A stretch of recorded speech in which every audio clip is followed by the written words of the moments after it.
à toutes et à tous et bienvenue sur Anonymal. Nous avons reçu Nathalie Lecomte, présidente de l'antenne d'Aix-en-Provence de l'Union locale CNL et administratrice à l'Office HLM Pays d'Aix Habitat. Pour vous aider à comprendre ce qui va suivre, il nous semblait opportun de vous présenter dans un premier temps un reportage réalisé par Anonymal l'été dernier sur la régularisation des charges des logements sociaux.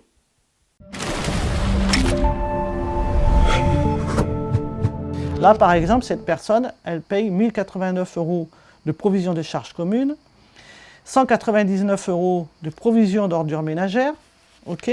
Elle a des répartiteurs, en plus, et elle a une régule de 641 €. Ça veut dire qu'en dépenses, elle a 1 466 €, en provision, elle a 1 032 € en total, d'accord. Et elle a une provision d'eau, qui fait qu'elle a un petit remboursement sur l'eau. Mais elle a quand même 641 € à payer, alors que l'année dernière, sur l'exercice 2022, c'est l'Office qui lui devait 162 €. Depuis plusieurs mois à Aix-en-Provence, la CNL mène un bras de fer avec le bailleur Pays d'Aix Habitat sur la régularisation des charges de l'exercice 2023. Tout a commencé en juin 2024, lorsque les locataires ont alerté la CNL sur une régularisation des charges anormalement haute. Pour certains habitants, la facture est montée jusqu'à 4 800 € de charges à payer, en plus des provisions déjà augmentées en avril 2024. Cette situation impacte les 5 680 logements du bailleur en gestion sur Aix et ses alentours. Là, ils nous ont augmenté en plus de ça, il y a quelques mois, nos provisions de charges. Pour ma part, de 25 €, pour d'autres beaucoup plus, parce que c'est en rapport à la superficie. Et je me retrouve quand même avec 300 €. Je me dis... Et inflation, pas inflation, l'année dernière, 400 € en plus, mais c'est calculé sur l'année d'avant. J'ai un doute que l'inflation, elle avait commencé. Qu'est-ce que vous attendez en fait Qu'ils recalculent, qu'ils fassent une fonte et qu'ils recalculent réellement, et ça va être un gros travail, mais c'est ce qu'ils auraient dû faire dès le départ. C'est regarder réellement les compteurs et faire un vrai calcul de ce qu'on doit réellement. Moi, ma principale interrogation, c'est que j'ai pas de visibilité sur ce que je consomme. Voilà. Donc, sachant que je n'ai pas la main, c'est-à-dire que sur celui-là, c'est le seul, je vous montre les autres, c'est le seul qui a un robinet, les autres n'ont pas de robinet. C'est-à-dire quand il fait trop chaud, dans la chambre de mes filles, je suis obligé d'ouvrir la fenêtre. Donc même si je veux moins consommer, je ne peux pas. Je ne peux pas parce que il n'y a pas de robinet. Les questions restent sans réponse et la CNL continue les actions pour faire avancer la situation, notamment avec le blocage des charges jusqu'à fin août 2024. Le 17 juillet dernier, une délégation d'habitants s'est rendue devant les bureaux de Pays d'Aix Habitat afin de donner 580 courriers de recours, tous signés par les locataires. Notre rôle à nous, c'est en effet de défendre les locataires, de chercher à comprendre comment le calcul a été fait et comment la répartition a été appliquée et pourquoi on a des régularisations si fortes. Et de faire entendre la voix des locataires, puisque nous siégeons au conseil d'administration pour représenter les locataires. Donc l'important, c'est d'arriver à faire entendre leur voix et de décider ensemble de l'action à mener. Nous, notre position, elle est très claire, c'est-à-dire, en effet, la régularisation des charges, une fois par an, elle est réglementaire.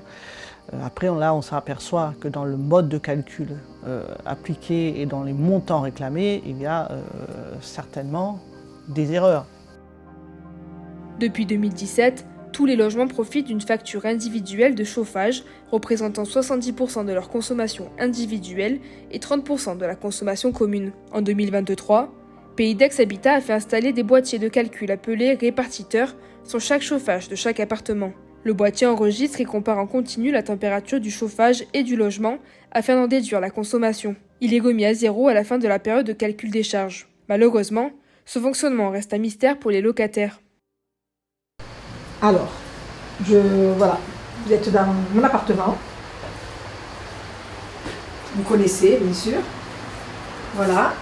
Nous avons des répartiteurs dans toutes les pièces, mais je vais vous montrer celui de la salle à manger qui est là, dont je ne connais en aucun cas le fonctionnement, malgré l'état des lieux qui a été fait. J'ai même été obligée de me déplacer à Pays d'Aix Habitat pour demander comment fonctionnait le fonctionnement du chauffage qui est intégré au loyer, puisque c'est un chauffage central. Je n'ai jamais eu de réponse. Le problème, c'est que c'est la première année que Pays d'Aix Habitat met en place le calcul avec le relevé des répartiteurs. on s'aperçoit que sur la mise en place de ce relevé des répartiteurs, il y a des erreurs. Alors, il y a des erreurs, et quand on regarde les régularisations des charges, on s'aperçoit que certains locataires vont avoir 5 ou 6 répartiteurs de détaillés sur leur régularisation de charges. Dans leur logement, ils vont en avoir 3 ou 4 d'installés. On s'est posé la question, pourquoi autant d'augmentation ? Pourquoi cette différence entre les répartiteurs qui sont installés dans le logement et ceux qui sont appliqués sur la régularisation des charges? Donc déjà, on s'est aperçu que rien que sur ce poste-là, il y avait un gros souci. Après, le poste, par exemple, d'électricité des communs, ou l'électricité en général, parce que l'électricité ne sert pas qu'aux communs, elle sert à l'éclairage, mais elle sert aussi au fonctionnement des ascenseurs, mais elle va servir aussi, par exemple, au fonctionnement des chaufferies et tout ce genre de choses. Donc là, on s'est aperçu qu'en effet, le poste était aussi très élevé, avec des augmentations de plus de 400%.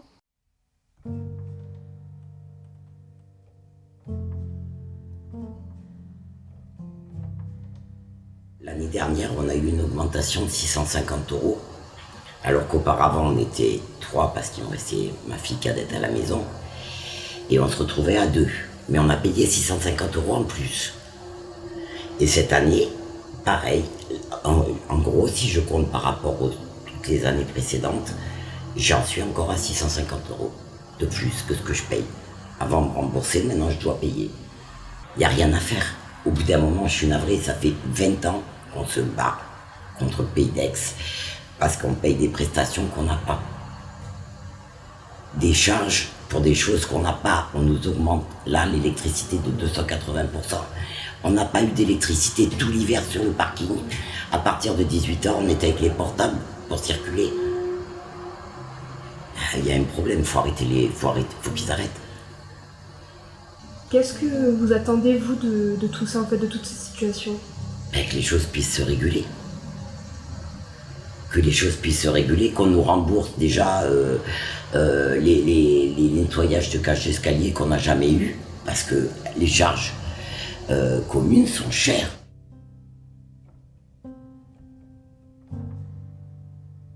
Alors, la première demande, et la demande la plus importante, et sur laquelle je ne lâcherai rien, c'est d'annuler celle-là de régularisation. Là, elle est bloquée jusqu'à fin août. Elle est bloquée, tant mieux, ça a permis de travailler, ça a permis aux gens de souffler un petit peu, etc. Il faut l'annuler. Il faut écrire officiellement au locataire et dire voilà, cette régularisation, nous devons la refaire, il y a un problème, etc. Il faut dire aux gens, hein, quand vous leur parlez clairement, que vous leur expliquez les choses, ils comprennent, hein, ils sont tous aptes à comprendre. De dire voilà, on a lu cette régularisation et on revoit le calcul. Et on refait le calcul.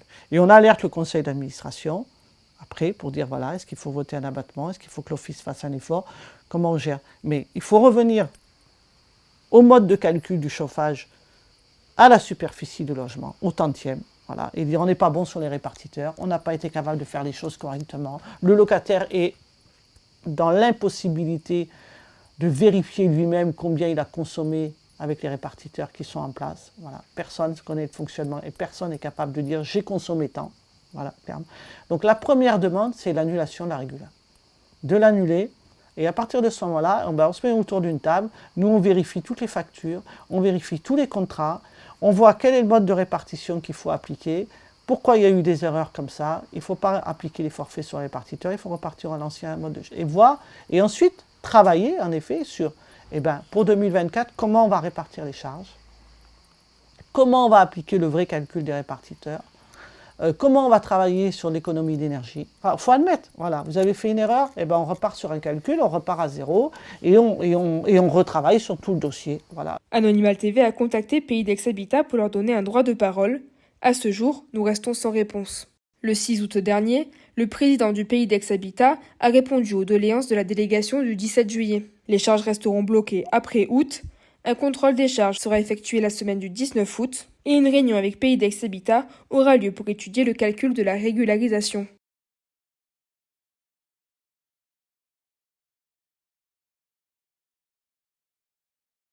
Bonjour Nathalie. Bonjour, Enzo.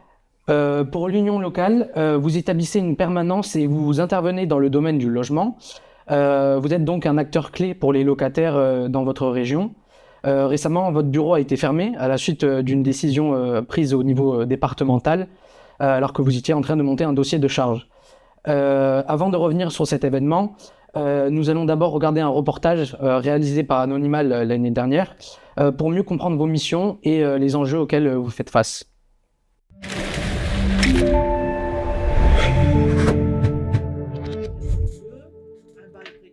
Fondée en 1991 par sa présidente Nathalie Lecomte, la CNL du Pays d'Aix accompagne ses adhérents dans leurs difficultés liées au logement. Chaque mardi matin, les bénévoles tiennent des permanences dans leurs locaux du bâtiment Le Margarita, au Jas de Bouffan. Ma mission consiste à recevoir les locataires, on monte les dossiers, on se déplace avec eux sur un problème qui les concerne, garage ou appartement, qui visiblement n'arrivent pas à régler. Quand ils arrivent, on leur dit franchement, sur Aix, il n'y a pas de logement. Ça fait partie de notre devoir de leur dire. On ne fait pas de miracle. Nous n'avons pas de clé d'appartement. On vous aide à monter un dossier et 99% des dossiers, c'est d'une demande de logement. Vous savez quoi, il y a 7000 demandeurs, monsieur, 300 logements qui se libèrent par an. Normalement, je ne veux pas vous décourager, hein, mais je vous dis comment ça se passe. Avec une demande de 2024, si vous restez, vous voyez, il y a votre dossier là, et il y en a 7000 au-dessus. Si vous restez comme ça, si vous restez là en dessous, c'est 30 ans. Nous, notre rôle, c'est de pouvoir vous aider. Et en effet, moi, en réunion et à Pays d'Aix Habitat, je leur dis, voilà, la situation, c'est ça. Il faut un petit logement. Le monsieur, il accepte n'importe où. Voilà, il faut aller là-dessus. Les gens arrivent quand c'est des nouveaux dossiers. Moi, je remplis une fiche. Je dégrossis un petit peu leurs problèmes, leur histoire. Et puis, on leur fait les photocopies de leurs documents. Et puis après, ils sont reçus par Nathalie. On essaye de traiter vraiment en premier, vraiment les cas urgents. Les gens qui, des fois, logent dans leur voiture. L'autre fois, on a eu une maman avec un bébé dans une cave ou un garage. Puis on a beaucoup de nouveaux dossiers aussi. Ouais. C'est très impressionnant. Ouais. Là, vous êtes complet jusqu'à quand? Alors là, la semaine prochaine encore, là, on a de 8h30 jusqu'à 11h30. Et après, c'est les vacances et on reprend le 12 mars et j'ai déjà les rendez-vous qui sont... Il reste une place. On ne traite pas des dossiers, on essaye d'aider des gens qui sont dans des situations particulières, difficiles, et c'est l'humain qui prime. D'accord ? Votre situation, vous avez une demande qui date quand même d'un petit moment. Ok ? Votre difficulté à vous, c'est de pouvoir en effet être entendu et de pouvoir avoir le bon interlocuteur pour avoir un logement social. Il y a plusieurs critères pour avoir un logement social. Si la situation, là vous êtes dans une situation d'hébergement, mais vous êtes dans une situation de maladie, ok ? Avec un enfant. Donc un jour, on a reçu une famille entière, avec une grand-mère de 85 ans qui vivait dans un garage en face du McDo. Et c'est tout le temps comme ça, quoi. Ah, c'est pas possible. On peut pas laisser tomber les gens comme ça. Et il y en a trop. Il y en a vraiment trop. Donc, comment vous faites pour régler les cas complexes comme ça? Ah ben là, vous avez vu, on met tout en œuvre, là. Nathalie Lecomte, elle a tout le circuit. Donc, on balance l'artillerie, puis ça donne ce que ça donne, quoi. Je veux dire, on arrive quand même à aboutir sur les dossiers très très sensibles, on arrive à aboutir, parce que bon, il y a des questions humanitaires, enfin, de l'humain, quoi. Et il y a des gens qui vivent... là, les deux sont malades, gravement. Il y a ce petit bébé qui a un sourire merveilleux. Elle sourit tout le temps, c'est génial, ça. Donc, il faut qu'il prenne assise là-dessus, là, un peu de force là-dedans, quoi. La permanence, elle est le mardi, tous les mardis, sauf pendant les vacances scolaires, 8h30, 12h30. On aimerait avoir d'autres permanences, mais le problème, c'est le manque de main, le manque de personnes. On n'est pas assez nombreux. Maintenant que nous avons compris vos missions, revenons sur la fermeture de votre bureau. Est-ce que vous pouvez nous expliquer ce que cela engendre pour vous et pour vos locataires et comment vous avez appris cette décision? Alors, donc cette décision, on l'a appris d'une façon, je dirais, très spéciale, puisque nous avons reçu un courrier recommandé, un mardi, à la fin de notre permanence, un courrier recommandé de la Fédération 13, en nous informant de la dissolution immédiate de nos structures. Bon, après, il n'y a pas de détails sur la raison, hein. Il est marqué simplement non-respect des statuts. Donc, en effet, ça nous est tombé dessus. On n'a pas vraiment compris, et même au jour d'aujourd'hui, on n'a pas toujours compris quelle était la raison de cette dissolution. Alors, Le souci, dans le cadre de cette dissolution, c'est que ça veut dire que l'union locale CNL du Pays d'Aix, qui existe depuis plus de 30 ans, n'existe plus. Voilà, juridiquement. Donc, ça veut dire plus de permanence, ça veut dire ne plus être en capacité de recevoir les gens qui sont en demande de logement, en demande de mutation et qui avaient des rendez-vous. Tous les mardis, il y avait déjà des rendez-vous de fixés sur 2 mois à venir. Donc là, c'est une véritable difficulté. Et en plus de ça, nous étions dans une procédure juridique au niveau des charges du Pays d'Aix Habitat.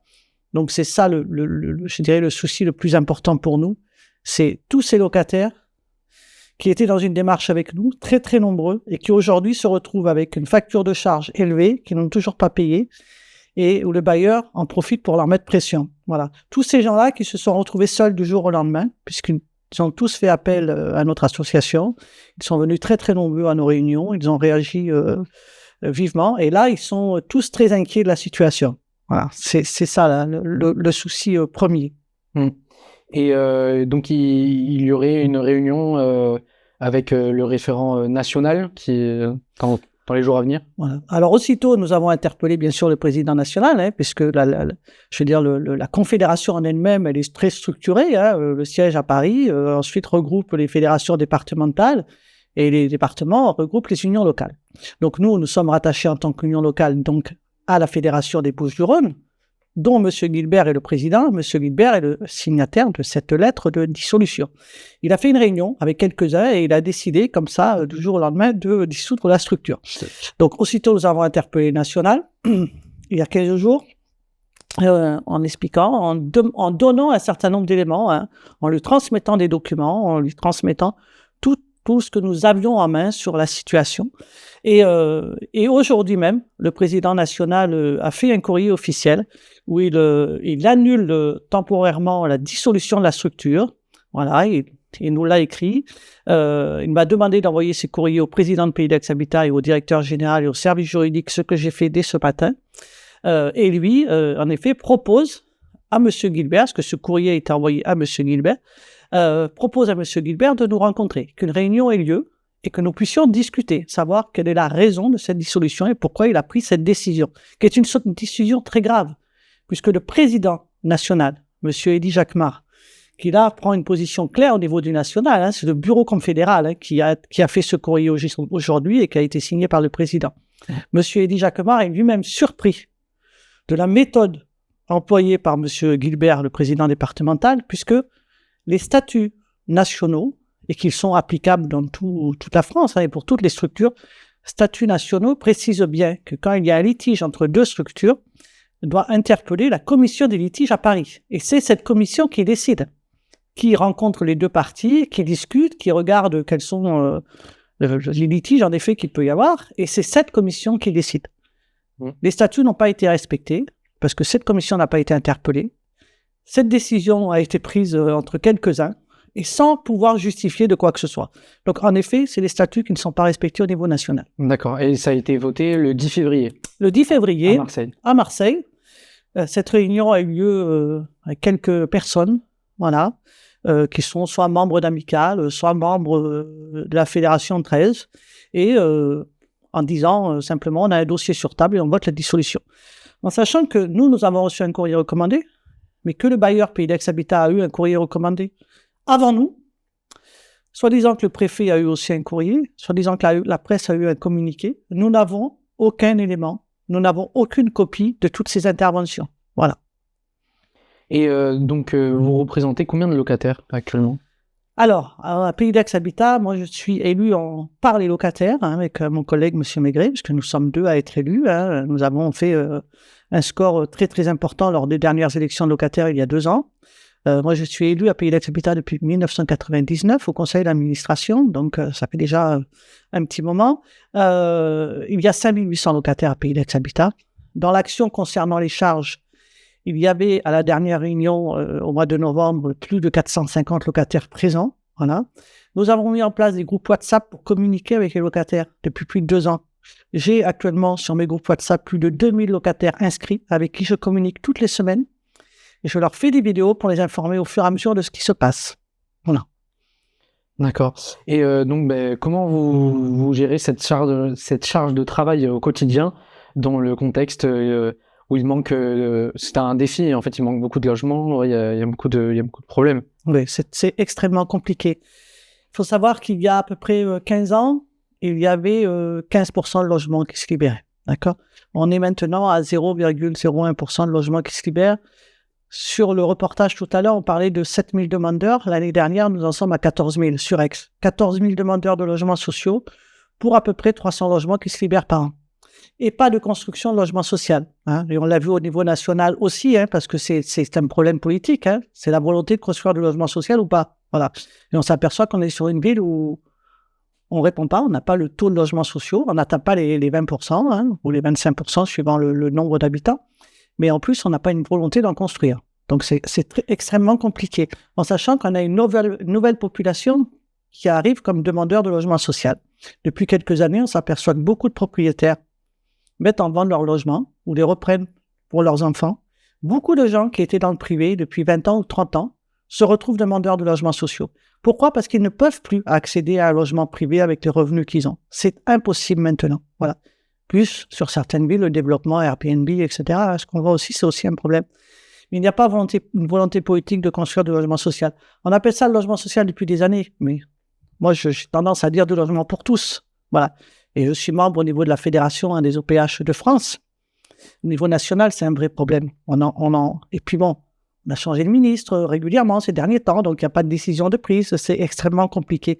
Mais ça devient de plus en plus compliqué. On a une population qui ne peut plus accéder au logement. On a des gens qui sont dans leur voiture, des gens qui dorment dans des caves, des gens qui sont en hébergement, des gens qui sont en suroccupation dans des logements. On a des gens qui ont des demandes de logement depuis plus de 10 ans et qui attendent. Donc c'est compliqué. Et cette fermeture, elle survient à un moment charnière. C'était juste avant la fusion avec Pays d'Aix Habitat et Famille Provence. Deux grandes structures, hein, donc d'aide au logement. Quel regard portez-vous sur cette fusion ? Alors, moi j'ai un regard qui est double. Hein. J'ai celui d'administrateur et locataire et celui de membre de la Fédération des OPH de France. Il faut savoir que les offices HLM ont plusieurs statuts. L'Office Pays d'Aix Habitat est un OPH, c'est-à-dire toujours financé avec de l'argent public, d'accord ? Et donc avec des emprunts, avec des garanties de la ville, et fonctionne avec le loyer des locataires. Famille et Provence est une société anonyme qui dépend de la caisse d'épargne. Donc société anonyme, ça veut dire gérée par des actionnaires qui sont là pour faire fructifier. Donc c'est une vision différente de la gestion, d'accord ? Pays d'Aix Habitat a un rôle social, Famille et Provence peut en avoir un aussi, mais avec des actionnaires à la tête. Donc la gestion est quand même différente, la visibilité est différente. Donc c'est problématique, même si on ne peut pas dire que Famille et Provence entretiennent moins bien son patrimoine, c'est pas du tout le cas. Hein. On s'aperçoit qu'il y a de l'entretien, de la réhabilitation, il y a quand même une approche sociale au niveau de la population. Donc mon regard va pas être porté sur un manque d'entretien, mon regard va être porté sur ce problème de fusion. La loi est là, oblige les offices à se regrouper, donc à fusionner, pour obtenir 12 000 logements, pour être à un nombre de 12 000 logements. Pays d'Aix Habitat en a 5 800. Donc il y a quelques années, Pays d'Aix Habitat avait fait une fusion, donc créé ce qu'on appelle une société d'économie, une SAC, une société de coordination, avec un bailleur marseillais, c'est-à-dire avec HMP. Les deux statuts le permettaient, d'accord ? Donc cette SAC, elle travaillait, elle existait, moi j'étais même membre de cette SAC, hein, voilà. Et donc, il y avait un travail en commun et ça permettait de répondre à la loi. L'année dernière, il y a un an, pratiquement, jour pour jour, d'un seul coup, au conseil d'administration, on nous apprend que voilà, il y a un projet de fusion de Famille et Provence et ce dossier tombe sur la table comme ça du jour au lendemain sans que personne ne soit réellement informé avant. Et on s'aperçoit au fur et à mesure de la discussion qu'en fait, Famille et Provence avait fait une demande auprès de la métropole en juillet de l'année d'avant et avait obtenu un accord de la métropole. Et obtenu un accord de la ville d'Aix. Ça veut dire que le patrimoine de Pays d'Aix Habitat est ce qu'il représente, hein, c'est-à-dire même au niveau financier, hein, parce que ces 5 800 logements sur Aix va être offert à Famille et Provence, voilà, avec ses locataires en place. Alors comme je disais tout à l'heure, sur la gestion elle-même et sur l'entretien, pas de souci. Actuellement, on s'aperçoit qu'à Pays d'Aix Habitat, on a des problèmes d'entretien, on n'a pas de réhabilitation, on a des choses qui traînent. Donc voilà, là, ce projet de fusion, c'est aussi un gros dossier. Voilà, donc là, il y avait en même temps le projet de fusion, cette fusion qui va être votée prochainement, et ce dossier des charges locatives qui est très très lourd. Donc en effet, on peut se poser question. On est les seuls pratiquement à intervenir sur ce dossier depuis 1 an, sur le dossier de fusion, et les seuls à intervenir sur le dossier des charges. Et qu'est-ce que ça va changer concrètement pour les locataires et pour les acteurs comme vous? Alors nous, on est, pour l'instant encore CNL, revenu CNL depuis ce matin. Nous, on se bat pour garder nos locaux, que le nouveau bailleur, Famille et Provence, prenne en compte notre existence. Nous sommes des administrateurs locataires élus. Donc, Famille et Provence a 3 administrateurs locataires élus actuellement qui dépendent d'une confédération de la même. Et nous, à Pays d'Aix-Habitat, nous sommes 4 administrateurs élus, dont 2, nous. Nous sommes 2 membres. Et il y a 2 autres d'autres confédérations. Automatiquement, dans le cadre de la fusion, il va falloir qu'il y ait des administrateurs locataires nommés. Ces administrateurs locataires, donc parmi les 7 existants entre les 2 structures, chaque confédération doit dire qu'elle désigne. Et donc doit avoir une entente, un accord. S'il n'y a pas d'accord, le préfet devra trancher. Le préfet devra trancher par rapport au nombre de voix que chacun a obtenu. Donc normalement, nous devrions être nommés automatiquement puisque nous avons fait, nous, le plus de voix sur les 7 présents. Donc normalement, on devrait être nommés. Mais ça provoque quand même un changement, automatiquement, puisque un changement de bailleur, un changement de conseil d'administration, un changement de statut, donc en n'oubliant pas que c'est la caisse d'épargne derrière, etc. C'est pas le même type de financement. Après, le projet de Famille et Provence, il est très très clair, puisqu'il y a eu une présentation, en sachant qu'il y a quand même des membres du personnel de Pays d'Aix-Habitat. Il y a des salariés. Et il en va aussi de l'avenir de ces salariés. Voilà. Qu'est-ce qu'ils vont devenir et quel est le projet de Famille et Provence dans le cadre de cette fusion, puisqu'il y a quand même un projet derrière. Voilà. D'accord. Et selon vous, quelle serait la meilleure manière de faire entendre les besoins des locataires dans un système aussi complexe et dans la fusion, dans ce contexte actuel? Alors, il est vrai que pour les locataires, c'est très confus. C'est très confus ce genre de choses parce qu'ils ne sont pas informés de la loi et c'est normal. Le locataire, lui, il a un bailleur en face de lui, il paye son loyer à un bailleur. Voilà. Actuellement, leur difficulté, réellement, c'est ce dossier de charge. Il y a des gens qui ont reçu 3 000 euros, 4 000 euros de charges à payer, de régularisation de charges, avec un nouveau mode de calcul sur le chauffage. C'est déjà compliqué pour eux et ils sont déjà en difficulté. Vous avez des locataires qui, actuellement, quand on va chez eux, ont coupé, par exemple, l'électricité au niveau du frigidaire, ont coupé le chauffage, etc., parce qu'ils ont vraiment peur de l'avenir et qu'ils ne s'en sortent plus, ils n'y arrivent plus financièrement. Donc, en effet, c'est tout l'avenir du logement social qui est remis en cause et tout l'avenir de ces locataires qui sont déjà en difficulté. Qu'est-ce qu'ils vont devenir? Comment ça va être géré? On peut se poser plein de questions sur l'avenir au niveau du logement social, mais en général, puisque ces fusions, elles sont nationales. Il faut savoir que l'application de cette loi, elle est nationale. Donc, ce sont beaucoup d'organismes qui actuellement fusionnent. Merci Nathalie pour ces éclairages. Avant de nous quitter, une dernière question. Le logement, c'est une question qui touche énormément de monde et qui devient de plus en plus urgente face à la hausse des loyers et la précarité croissante. Quel message souhaitez-vous adresser au pouvoir public et concernant la situation actuelle du logement dans la région du Pays d'Aix et les mesures à prendre en urgence? Alors, moi, j'aurais un discours très clair, c'est que depuis plus de 30 ans, je reçois des gens qui sont en difficulté et depuis une quinzaine d'années, les difficultés s'accentuent.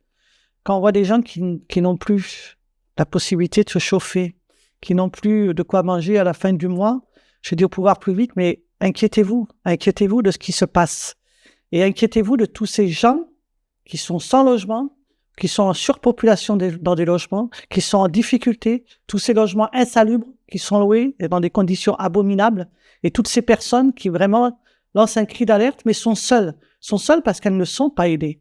Elles ne sont pas aidées. Il n'y a pas de service.